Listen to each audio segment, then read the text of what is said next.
They were tangible and transitory miracles. But the miracle of Rasulullah sallallahu alaihi wasallam, as well as physical miracle, he had another miracle. The everlasting, perpetual, intellectual miracle until the Day of Judgment. And that miracle is the Quran, my dear brothers and sisters. And before I talk about the miracle of the Quran, let me quickly bring in a point here. A renowned empiricist philosopher, David Hume, he, in his inquiries concerning human understanding, he gives an argument against miracles. He says that a uniform experience of humanity is against the existence of miracles. He says that a wise man proportions his belief according to the evidence. So therefore, for instance, if somebody throws a stone and the stone comes down, that would be no miracle. But if you throw a stone and it keeps going up, that would be transgression. That would be defying the laws of gravity, the laws of nature. That would be miracles. And he says that, say there's millions and billions of people in the world, they all throw a stone. What happens to it? It comes down. So the uniform experience of humanity is against the existence of miracles. Because say 20 people witnessed a miracle of transgression of the laws of nature. 20 people witnessed it. But against these 20 people, there are 6 billion people saying that, look, you throw a stone, it always comes down.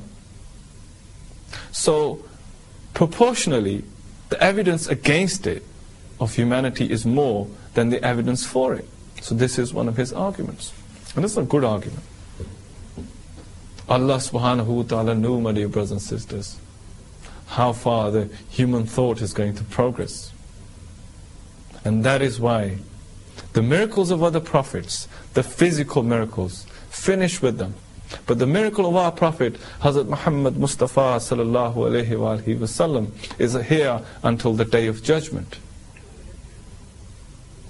And that's why the Quran says, my dear brothers and sisters, إِن كُنْتُمْ فِي رَيْبٍ مِّمَّا نَزَّلْنَا عَلَىٰ عَبْدِنَا فَأْتُوا بِسُورَةٍ مِّن مِّثْلِهِ. If you think that this book is not from God, then bring a single chapter like that of the Quran. A single chapter like that of the Quran. And you know something? It's been more than 1400 years. No one has been able to present a single verse, a single chapter in competition to the Quran. And I think for a rational person, for a reasonable person, that evidence is enough for the authenticity of the Quran. And we're not here discussing the embryology or physics or chemistry or geology, all these other things that were mentioned in the Quran, or the news of the future was, given in the Quran. So it's the unchallengeable, unimitatable, the Quran is the miracle of Allah subhanahu wa ta'ala. Hence David Hume doesn't have any argument to present against the Holy Quran. So finally the conclusion is this: science we do not follow, as you know, through the arguments, and philosophy we don't follow.